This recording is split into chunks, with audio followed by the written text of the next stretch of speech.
Student, আজকে আমরা কতগুলো সংখ্যার বর্গ নির্ণয় শিখব, এবং যেটা খুব সহজে তাড়াতাড়ি কম সময়ে করা সম্ভব। তো আসুন আজকে আমরা প্রথমে জানব। 1 নম্বরে আমরা জানব, যেমন ধরুন 1 1 1 এইভাবে যদি অনেকগুলো 1 থাকে এবং এর বর্গ যদি বার করতে হয়, তাহলে কিভাবে বার করবে?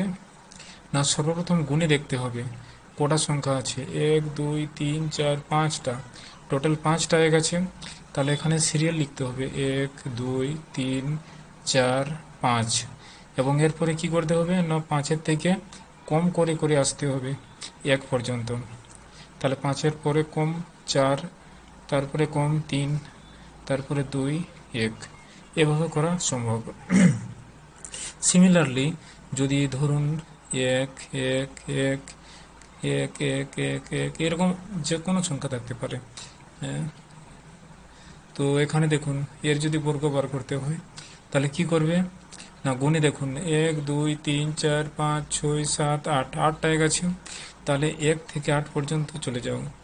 1 2 3 4 5 6 7 8, এরপরে কি না, 8 থেকে কমে কমে আসতে হবে সিরিয়াল। তাহলে 8-এর পরে 7, তারপরে 6, 5, তারপরে 4, তারপরে 3, তারপরে 2, তারপরে 1। ঠিক আছে, এটা হচ্ছে 1 1 1 1 1, মানে এইভাবে 8টা 1-এর বর্গ হচ্ছে এত বড় সংখ্যা। এটা ক্যালকুলেটারও ধরবে না হয়তো। এরপরে তাহলে 1-এর যে কোনো 1 ডিজিট সংখ্যার, মানে 1 1 যদি থাকে আর তার যদি বর্গ বার করতে বলে, তাহলে এইভাবে সহজে বার করতে পারবে। ঠিক আছে, এটা মনে রাখবে। আমি একটা টাস্ক দিলাম যে 1 1 1 1 1 1 1 1 এটা করবে। এটা একটা টাস্ক দিলাম। এরপরে নেক্সট নিয়ম, যদি 9 9 থাকে, ধরুন 3টা 9 আছে, 3টা 9 এর বর্গ যদি বার করতে হয় তাহলে কি করবে না, শেষের যে 9টা আছে এখান থেকে 1 মাইনাস করতে হবে, আর আগের 9 এগুলো সেম থাকবে। তাহলে প্রথমে দুটা 9 সেম থাকলো, তারপরে 9 থেকে 1 বিয়োগ করলে হয় 8।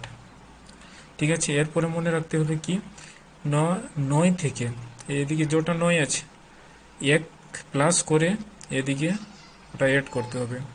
অর্থাৎ মানে দুটা 9 আছে, তাহলে দুটো শূন্য দাও এদিকে, আর শেষে কী হবে 1, মানে 9 নাম 81, লাস্টে 1 হয়।